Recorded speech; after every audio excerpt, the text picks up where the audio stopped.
G'day you cheeky dogs, today we're going to be breaking down the Bluey Season 1 episode, Shops. This episode of Bluey is called Shops.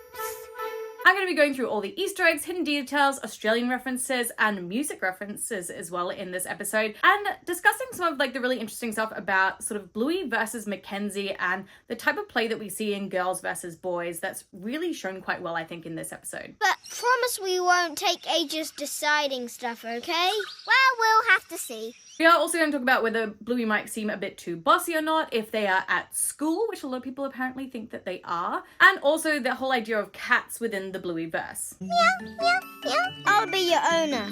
Good kitty. Now, this video is also a giveaway video as well, so to celebrate reaching 100,000 subscribers, the next 5 videos, as well as my live stream tomorrow on Saturday, are all going to be giveaway videos. So, to enter, all you need to do is make sure that you hit the like button down below, the subscribe button, and just leave a comment down below as well. The prize is going to be your choice of anything from my merch shop, and I will have more details about it at the end of this video. So, let's just get into it all. G'day cheeky dogs, my name's Marky and I'm an Australian currently living in America. So I feel like we can just address the very first thing of are they at school? Because a lot of people, especially podcasts I was listening to about this episode, seem to think that they were at school, whereas I of course straight away realized no, they're obviously in the park at New Farm Park in particular, where they have already been in a previous episode. And the trees that we see them going around here are Moreton Bay fig trees. And there is a whole specific park in this area dedicated for kids for playing around these trees. There's a play center all around it. So this is absolutely where they are. And I think the only reason we don't see the parents is because they're probably over at the parent area in the benches. We did also visit this location when we went to Brisbane last year, and this is my dad who is sitting in front of those Moreton Bay fig trees and that playground, and yes, is holding a pigeon that he caught off the ground, because that's what my 95-year-old father likes to do, much to my son's delight. And I think it also makes sense then as to why Rusty just randomly appears, because obviously he's maybe just a little bit late to the play date. Great. Or perhaps this could be occurring after the episode barbecue, which would be kind of some cool continuity. Looks like we're gonna have pizza, kids. Let's set up a shop. Yeah. Speaking of continuity though, there is one very specific one in this episode that links up to a future episode circus, and that is of course Mackenzie's frustration with people constantly deciding what they're going to do to play the game rather than just playing the game. Doesn't matter. So he references his annoyance at this again in a later episode circus. Oh, not again. Now I do want to talk about the very Australian moments in this show, and it starts off with the very first opening shot where you see a little bluebird coming in. That bluebird is actually a fairy wren, or also known as a blue wren, which is native to Australia. And then of course we have the lily pillies as well, which is a native plant in Australia, and the little red berries that they pick you can actually eat as well. Some taste better than others, and usually it's made into jam. What do kids like? They like lily pillies. The music of course in this episode is just spot on. It is perfect, and it just moves with each of the characters so wonderfully. Hi, I'm here to buy a lead for my other kitten. Certainly, customer. So not surprisingly, it is a classical piece. It is from Offenbach, and it is probably most commonly known as the can-can music, which we also saw in a future episode, Sheepdog. And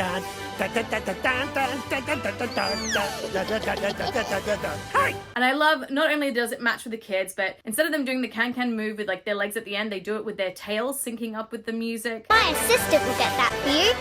And of course, every time Bluey says, wait, the music completely stops. Ding!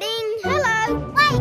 What is it now? I'd like to buy a... Wait! What? Ding! Wait! Assistant! Ding!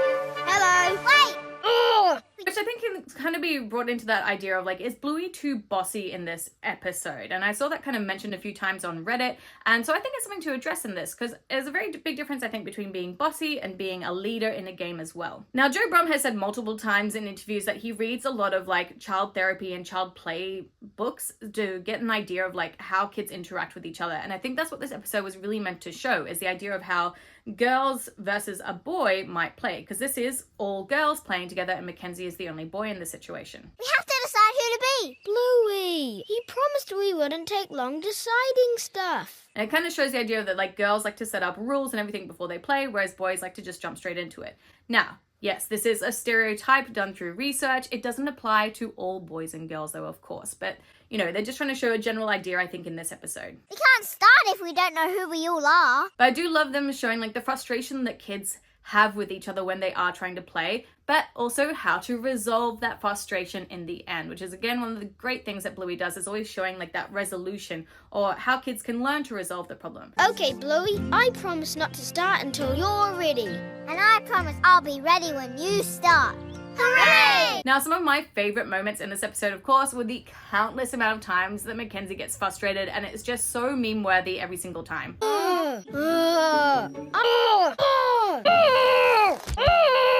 I also love that we again see sort of like a mirroring of Bluey versus Mackenzie, with Mackenzie getting like all weirded out when all the girls are meowing, but then Bluey being kind of weirded out and confused when everyone is dooting.